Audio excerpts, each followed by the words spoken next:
하나님의 말씀 요한복음 7장 1절에서 13절까지입니다.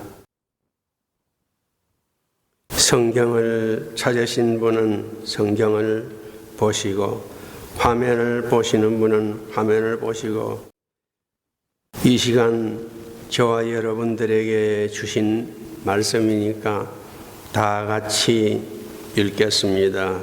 그냥 소리만 내어 읽는 것이 아니라 한마디 한마디를 깊이 생각하시면서 함께 읽도록 하겠습니다. 이후에 예수께서 갈릴리에서 다니시고 유대에서 다니려 아니하심은 유대인들이 죽이려 함이러라. 유대인의 명절인 초막절이 가까우매 그 형제들이 예수께 이르되 당신의 행하는 일을 제자들도 보게 여기를 떠나 유대로 가소서. 스스로 나타나기를 구하면서 묻혀서 일하는 사람이 없나니 이 일을 행하려 하거든 자신을 세상에 나타내소서 하니 이는 그 형제들이라도 예수를 믿지 아니함이러라. 예수께서 가라사대 내 때는 아직 이르지 아니하였거니와 너희 때는 늘 준비되어 있느니라. 세상이 너희를 미워하지 못하되 나를 미워하나니 이는 내가 세상의 행사를 악하다 증거함이라. 너희는 명절에 올라가라. 나는 내 때가 아직 이르지 못하였으니 이 명절에 아직 올라가지 아니하노라. 이 말씀을 하시고 갈릴리에 머물러 계시니라. 그 형제들이 명절에 올라간 후 자기도 올라가시되 나타내지 않고 비밀히 하시니라. 명절 중에 유대인들이 예수를 찾으면서 그가 어디 있느냐 하고 예수에 대하여 무리 중에서 수군거림이 많아 혹은 좋은 사람이라 하며 혹은 아니라 우리를 미혹해 한다 하나 그러나 유대인들을 두려워함으로 드러나게 그를 말하는 자가 없더라. 한 주일 동안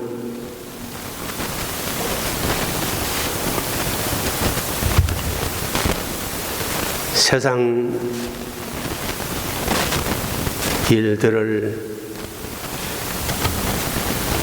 힘들게 하시고 또 오늘 주일날도 쉬지 못하고 이렇게 나와서 함께 하나님 앞에 예배드리게 됨을 감사하며 축복합니다. 편안한 마음으로 말씀을 나누시길 바랍니다. 만일 제가 하는 설교가 은혜가 안 되고 힘이 들면은 주무셔도 괜찮습니다. 다만 조건이 있습니다. 주무시되 눈은 감지 마시고 코는 골지 마시기 바랍니다. 그러면 얼마든지 주무셔도 괜찮습니다. 오늘 저와 여러분들이 함께 읽은 요한복음 7장의 핵심 내용은 유대인들의 명절인 초막절에 대한 말씀이 중심입니다. 기도하는 마음으로 같이 묵상하도록 하겠습니다.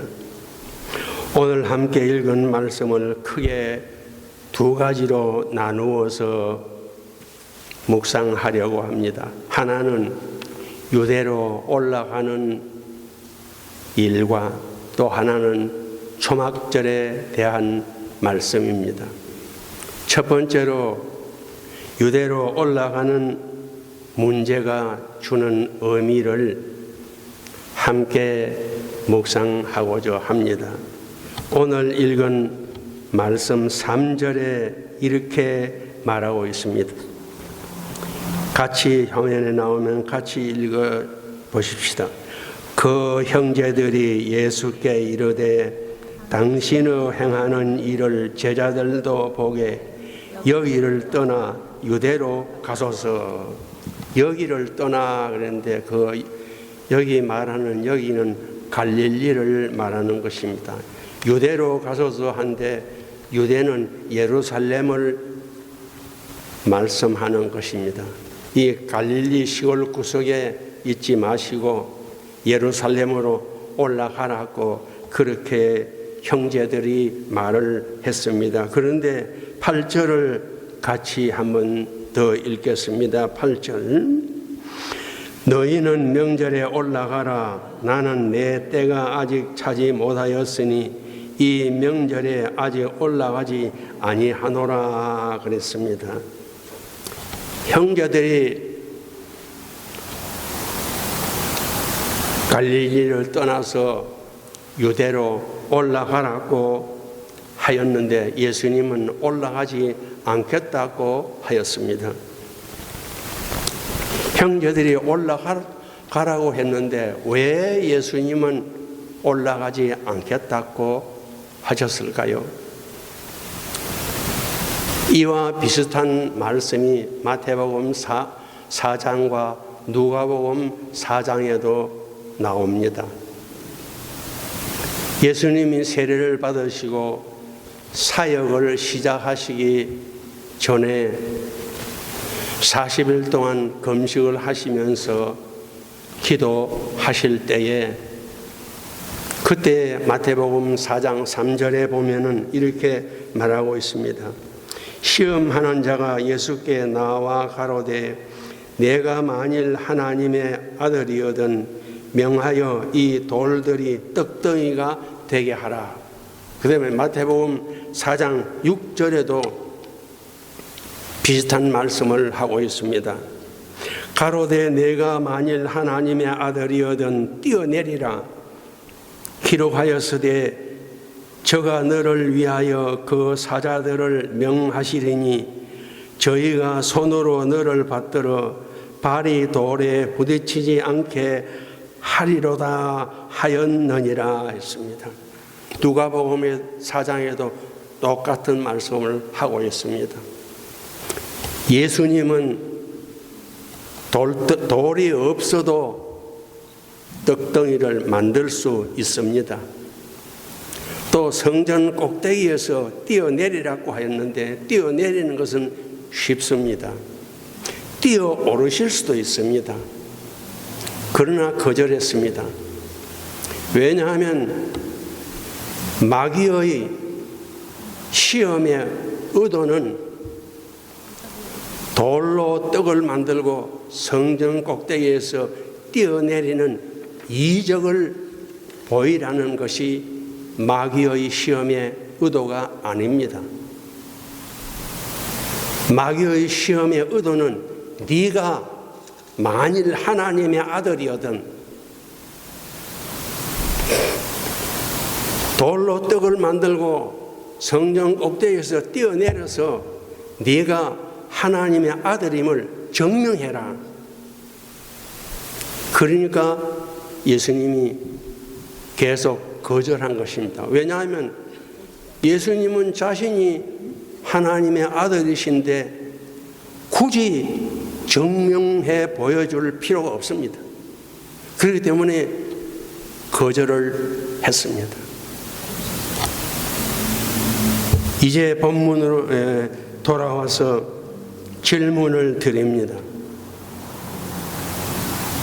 형제들이 올라가라고 할 때에 예수님이 왜 나는 올라가지 아니하노라 하면서 거절을 했을까요?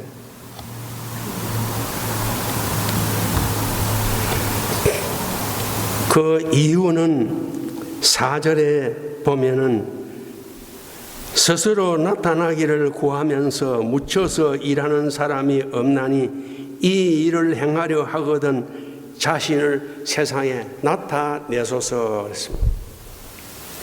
형제들이 올라가라고 하는 그 말은 올라가라는 말이 핵심이 아니고 올라가서 당신이 그리스도고 당신이 메시아임을 나타내소서.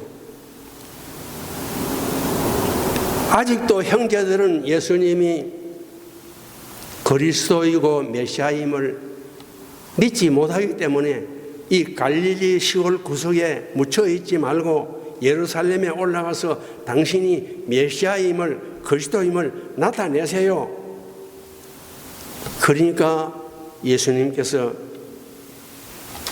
자신이 성자 하나님이시고 또 하나님의 아들이시고 그리스도고 메시아인데 굳이 나타내서 보여줄 필요가 없기 때문에 거절을 한 것입니다. 다시 요한복음 7장 10절로 가겠습니다.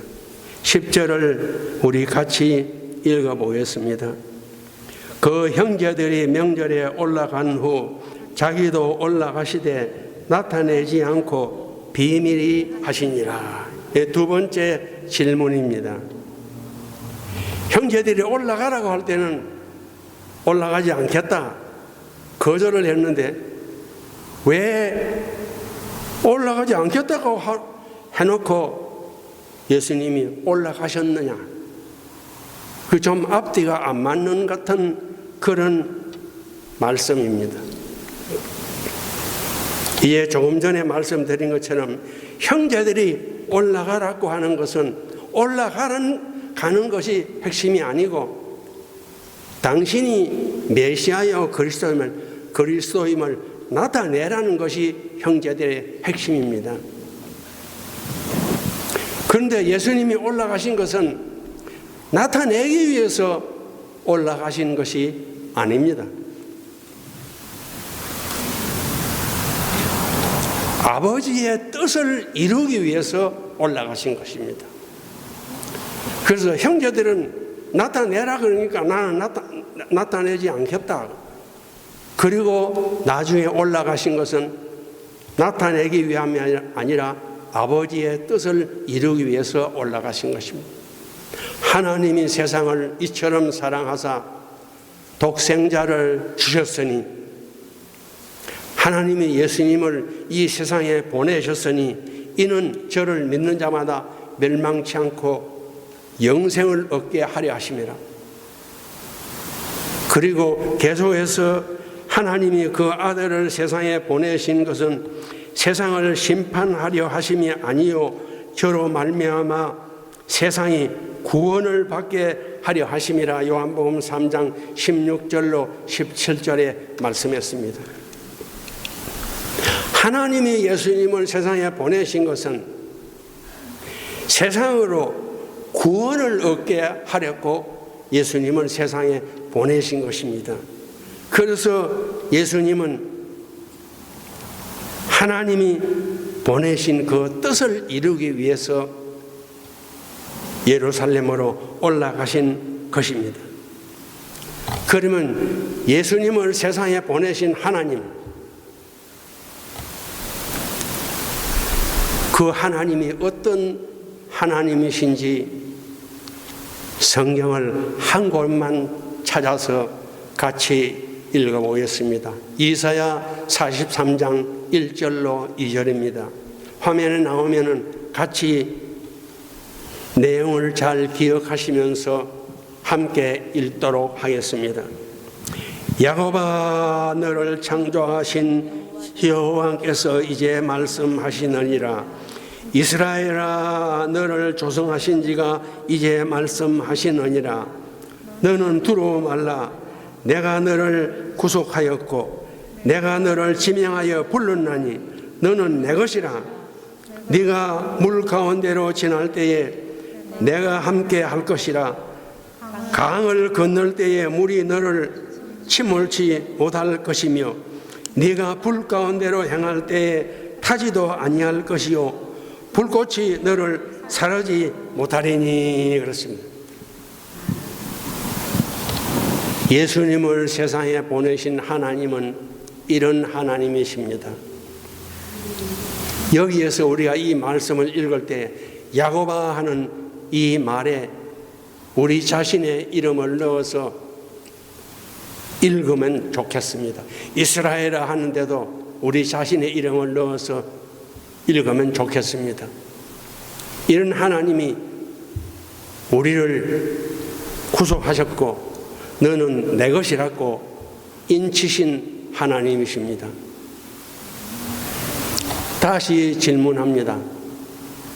자, 이사야 43장 1절과 2절에 나오시는 이 하나님이 저와 여러분들의 아버지가 되심을 믿으십니까?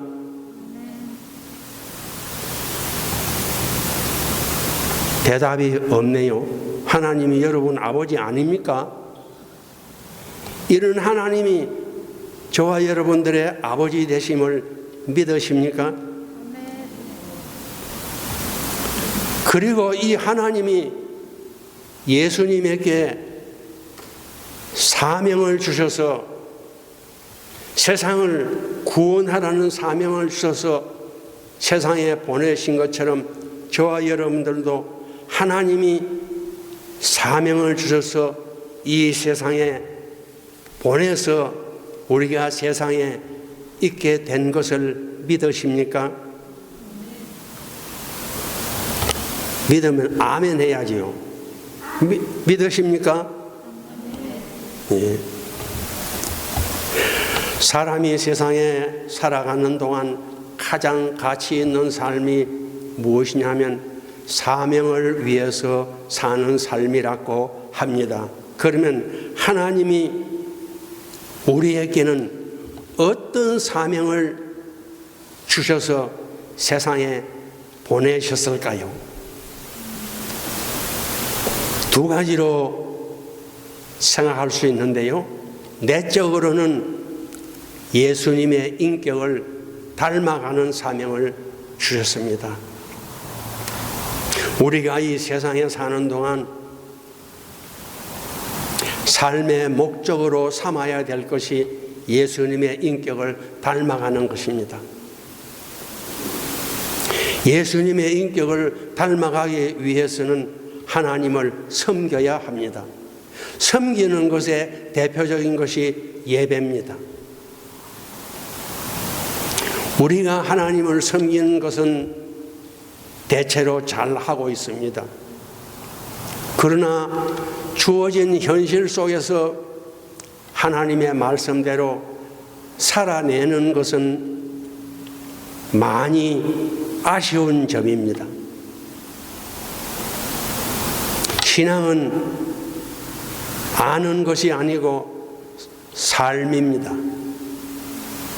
아무리 많이 알고 깊이 알아도 살지 아니하면은 야고보서는 죽은 믿음이라 그렇게 말했습니다.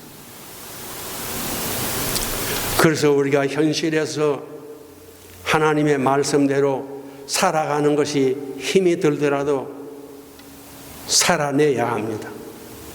왜냐하면 그래야 예수님의 인격을 닮아갈 수 있기 때문입니다. 저와 여러분들은 자랑스러운 예수님의 제자들입니다. 그래서 예수님이 자기를 세상에 보내신 아버지의 뜻을 이루어 가셨듯이 저와 여러분들도 하나님이 우리를 세상에 보내사 예수님의 인격을 닮으라고 하신 그 사명을 잘 감당하셔서 예수님의 제자로서 부끄럽지 않는 삶이 되시기 바랍니다. 외적인 면에서는 복음의 사역을 위하여서 어떤 방법으로든지 동참해야 하는 것입니다. 내적으로는 예수님의 인격을 닮아가는 것이고 외적으로는 복음에 동참하는 것입니다. 우리는 원하든 원하지 않든 하늘나라인 천국을 향하여서 하루하루 가고 있습니다. 하루를 살면은 천국이 하루가 가까워지는 것입니다. 그래서 저는 요 근래에 와서 나이를 계산하지 않기로 생각했습니다. 그 대신에 날짜를 계산하는데 오늘로서 저는 3만 906일째 살고 있습니다. 왜 날짜를 계수하느냐 하면요, 항상 오늘이 마지막일 수도 있다, 그런 마음으로 하루하루를 살아가기 때문에 나이가 아니라 날짜를 생각하고 있습니다. 그래서 우리는 하늘나라를 향해서 원하든 원하지 않든 하루하루 나아가고 있습니다. 예수님은 하나님이 세상에 보내신 뜻을 이루기 위해서 십자가에 못 박혀서 살찌고 피 흘리시고는 다 이루었다 그러시고 운명하셨고, 장사 지낸 지 3일 만에 사망 권세를 깨뜨리시고 부활하셔서 구원을 완성하셨습니다. 이와 같이 저와 여러분들의 남은 삶도 나를 세상에 보내신 하나님 아버지의 뜻을 이루어 나가는 것을 삶의 목적으로 삼으시고, 모든 다른 것은 이 목적을 이루기 위한 방편으로 삼으셔서 삶의 목적인 예수님을 잘 닮아가는 삶이 점점 풍성하시기를 주님의 이름으로 축복합니다. 부디 거듭 부탁드리는데요, 삶의 목적과 방편을 혼돈하지 마십시오. 우리는 세상에 잘 먹고 잘 살기 위해서 오지 않았습니다. 또 내가 오고 싶어서 온 것도 아닙니다. 하나님이 보내서 왔습니다. 하나님이 왜 보냈느냐? 예수님의 인격을 잘 닮아와서 예수님처럼 닮아오라고 보낸 것이 우리를 세상에 보내신 하나님의 뜻입니다. 그래서 삶의 목적과 방편을 혼돈하지 마시고 모든 일들은 예수님을 닮아가기 위한 방편으로 삼으시고 예수님을 잘 닮아가는 삶이 되십시오.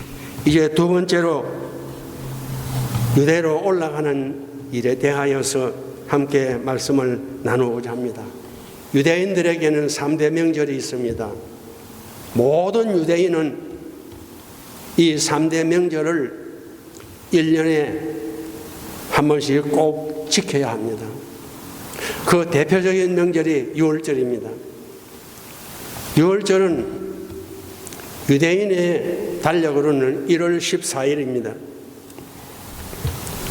우리가 사용하는 달력으로는 3월 중순에서 4월 중순입니다. 그리고 이 유월절의 기원은 우리가 잘 아는 대로 출애굽 때에 시작되었습니다. 그리고 유월절을 지키면은 그 다음 날부터 7일 동안 무교병을 먹기 때문에 유월절을 무교절이라고도 합니다. 두 번째 명절은 칠칠절, 오순절 혹은 맥주절. 이건 말은 다르지만은 같은 절기입니다. 칠칠절은 유월절 지난 후에 7주 후에 지키기 때문에 칠칠절, 오순절이라고 하고 맥주절이라고 하는 것은 그 해의 첫 수확을 하기 때문에 맥주절이라고 합니다. 그런데 신약시대에 와서는 오순절을 성령 강림절이라고 또 합니다. 자, 화면에 나오면 같이 읽어보겠습니다. 사도행전 2장 1절로 2절입니다. 오순절 날이 이미 이름에 저희가 다 같이 한 곳에 모였더니 호련히 하늘로부터 급하고 강한 바람 같은 소리가 있어 온 집에 가득하며 불의 혀같이 갈라지는 것이 저희에게 보여 각 사람 위에 임하였더니 그렇습니다. 그래서 성령 강림절이라고 합니다. 이 시간에 저와 여러분들에게도 우리 눈에 보이지 않지만은 불의 혀같이 갈라지는 성령님이 우리 모두에게 임하기를 축원드립니다. 세 번째로 오늘의 중심 말씀인 초막절입니다. 초막절은 수장절이라고도 합니다. 초막절은 유대인의 달력으로는 7월 15일입니다. 우리가 쓰는 달력으로는 9월 중순에서 10월 중순에 해당됩니다. 그런데 왜 수장절이라고도 하느냐 하면 그 해의 마지막 추수를 거두어서 창고에 저장한 다음에 지키기 때문에 수장절이라고도 합니다. 그래서 초막절은 어떻게 보면 오늘날 우리에게는 추수감사절에 해당이 된다고 하겠습니다. 이 초막절을 유대인들이 어떻게 지켰는지 성경을 한 곳 찾아보겠습니다. 대표적으로 느헤미야 8장 16절로 17절입니다. 화면에 나오면 같이 읽겠습니다. 백성이 이에 나가서 나뭇가지를 취하여 혹은 지붕 위에 혹은 뜰 안에 혹은 하나님의 전뜰에 혹은 수문 앞 광장에 혹은 에브라임 문 광장에 초막을 짓되 사로잡혔다가 돌아온 회 무리가 다 초막을 짓고 그 안에 거하니 눈의 아들 여호수아 때로부터 그날까지 이스라엘 자손이 이같이 행함이 없었으므로 이에 크게 즐거워하여 그랬습니다.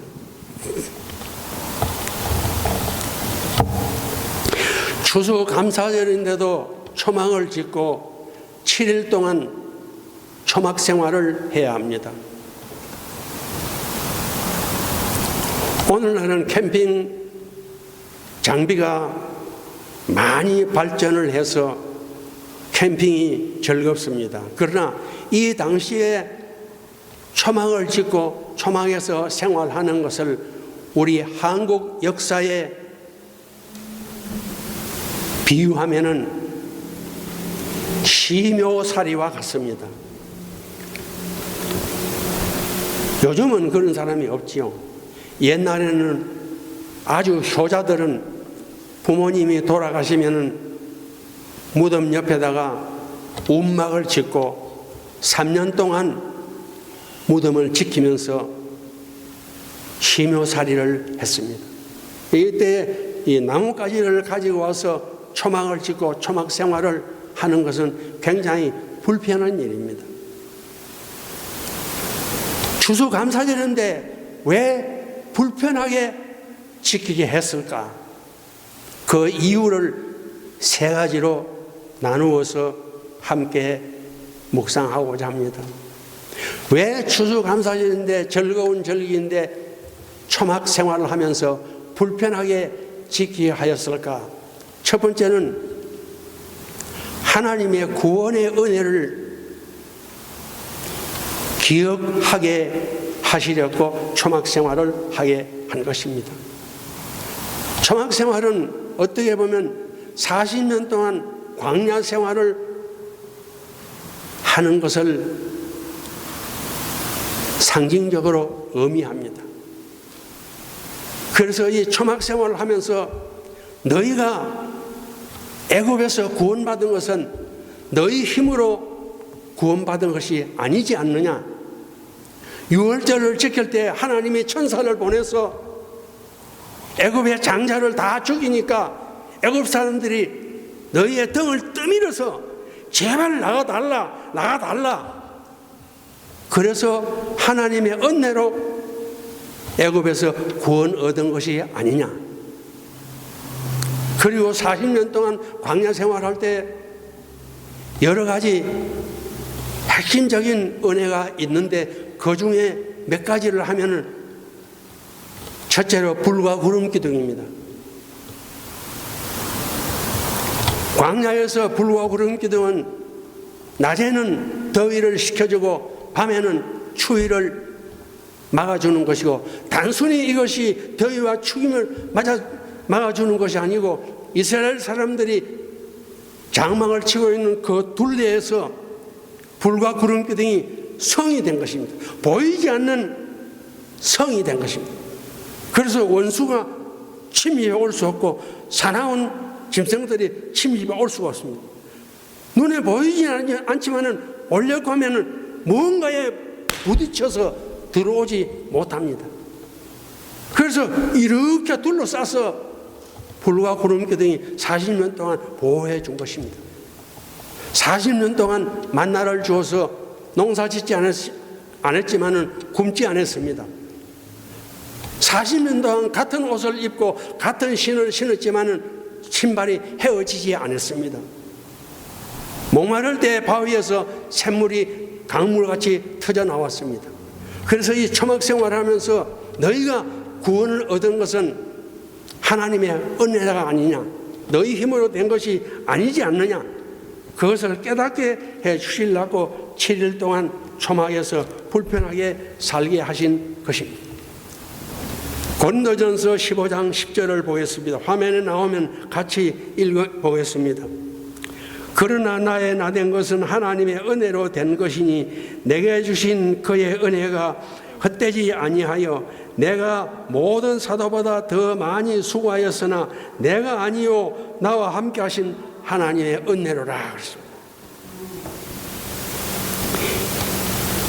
이스라엘이 초막을 지키면서 구원의 은혜를 감사하게 하신 것처럼 저와 여러분들에게는 주일을 지키면서 주일마다 예수님의 십자가의 피공로로 살찌고 피 흘려서 우리를 구원해 주신 구원의 은혜를 감사하면서 지키는 것입니다. 두 번째로 불편하게 초막 생활을 하게 하신 것은 복음을 위하는 삶은 당연히 고난의 길임을 깨닫게 하기 위해서입니다. 출애굽도 어린 양의 피로서 되었습니다. 우리의 구원도 예수님의 십자가의 피로서 된 것입니다. 그리고 우리가 두렵고 떨림으로 이루어 나가야 할 건설구원과 성화구원도 절대로 고난이나 수고가 없이 그대로 되어지지 않습니다. 절대로 공짜로 되어지지 않습니다. 고난이 없이는 얻는 것도 없습니다. 십자가 없이는 멸류관도 없습니다. 사도행전 14장 22절을 보겠습니다. 제자들이 마음을 굳게 하여 이 믿음에 거하라 권하고 또 우리가 하나님 나라에 들어가려면 많은 환난을 겪어야 할 것이니라 했습니다. 이스라엘의 추수감사절인 기쁜 절기임에도 초막의 불편한 삶을 살았듯이 저와 여러분들도 주의를 지키는 것이 힘들어도 주의를 잘 지켜야 됩니다. 매일 성경 읽는 것이 힘들어도 매일 읽으십시오. 월요일 날 읽은 것이 화요일에 양식 안 됩니다. 그렇기 때문에 매일 읽으십시오. 매일 기도하십시오. 주일날 기도한 것이 일주일 동안에 우리의 기도가 되지 않습니다. 매일 기도해야 됩니다. 그리고 전도와 선교에도 동력하시기 바랍니다. 그래서 구원이 잘 이루어지시기를 다시 한번 축원드립니다. 세 번째로 불편한데도 초막 생활을 하게 하신 것은 사람이 이 세상에 사는 것은 나그네 생활이라는 것을 깨닫게 하기 위해서 초막 생활을 하게 한 것이라고 할 수 있습니다. 히브리 말로 나그네를 게르라고 해요. 게르. 게르라는 말의 뜻은 고향을 떠나서 다른 곳에서 잠시 머무는 것을 의미합니다. 이스라엘의 백성은 불편하지만 7일간 초막 생활을 하면 끝납니다. 이와 마찬가지로 저와 여러분들의 이 나그네 같은 세상살이도 잠깐 후면 끝나게 됩니다.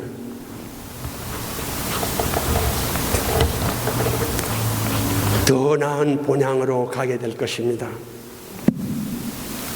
그래서 야고보 4장 14절에는 이렇게 말하고 있습니다. 내일 일을 너희가 알지 못하는도다. 너희 생명이 무엇이뇨? 너희는 잠시 보이다가 없어지는 안개니라 그랬습니다. 그런데 말입니다. 우리의 나그네 삶이 안개처럼 없어지면 끝나는 것이 아닙니다. 우리에게는 세상보다 더 나은 본향이 준비되어 있습니다. 우리에게 더 나은 본향이 준비되어 있음을 믿습니까? 놀라운 일이 벌어집니다. 그 나라에 가면은 늙는 것도 없습니다. 지금 이렇게 쭈글쭈글하다고 걱정할 필요 없습니다. 부활해서 그 나라에 가면 다 천사와 같다고 했습니다. 가장 아름다운 모습으로, 가장 건강한 모습으로 살 수 있는 더 나은 본향이 우리 앞에 있습니다. 병들지도 않습니다. 아프지도 않습니다. 기쁨만 있습니다. 즐거움만 있습니다. 믿습니까? 지금은 이렇게 힘들게 살지만은 우리 앞에 이런 더 나은 본향이 예비되어 있습니다. 그런데 말입니다. 더 나은 본향에 간다고 끝이 아닙니다.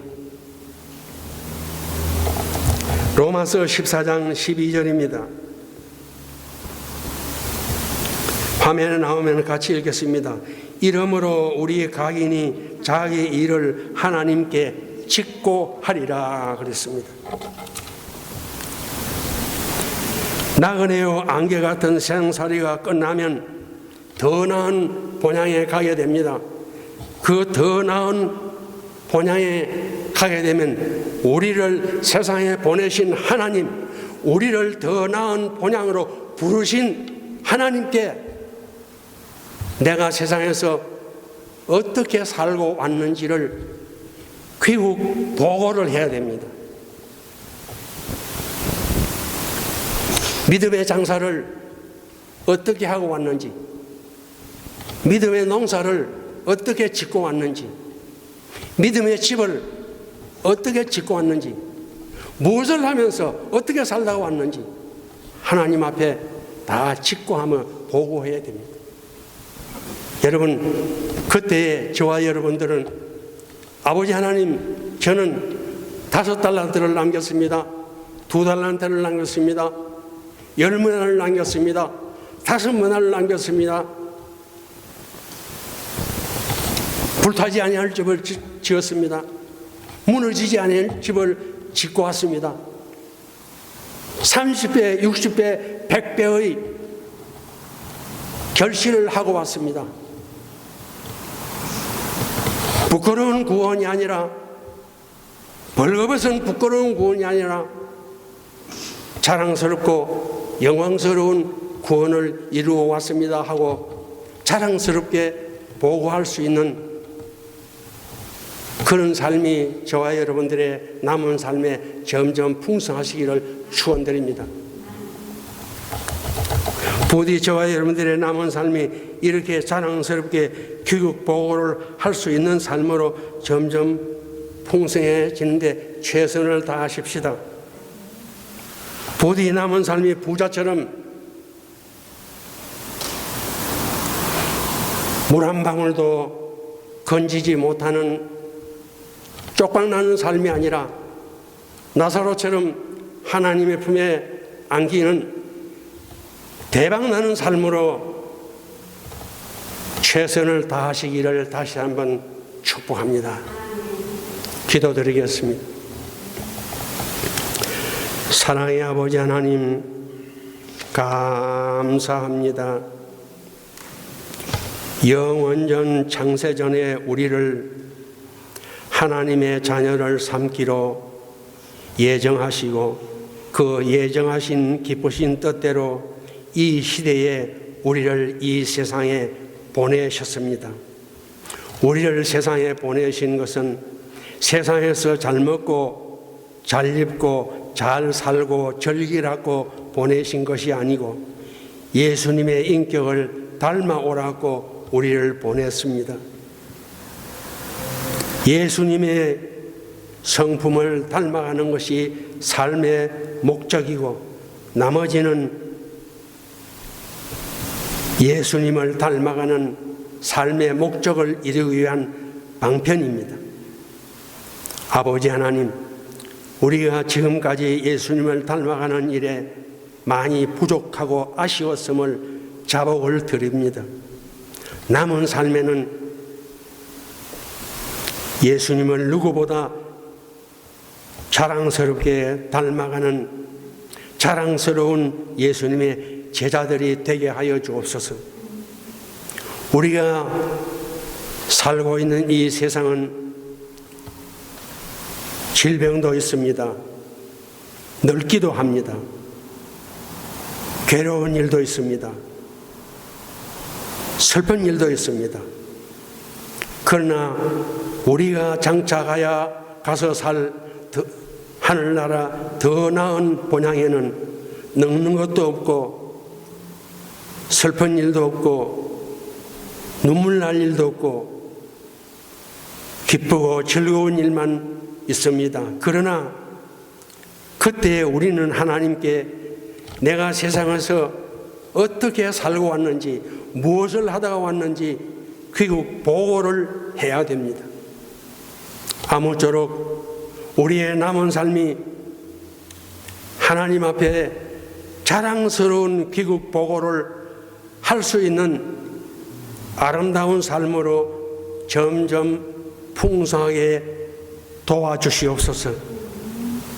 아버지 하나님, 우리 가운데는 몸이 아프거나 마음이 아프거나 믿음이 아프거나 영병이나 죄병이나 각종 질병이 있을 수 있습니다.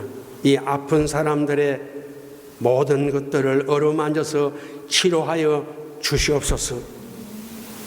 예수 그리스도의 이름으로 감사하며 기도 올리옵나이다. 아멘.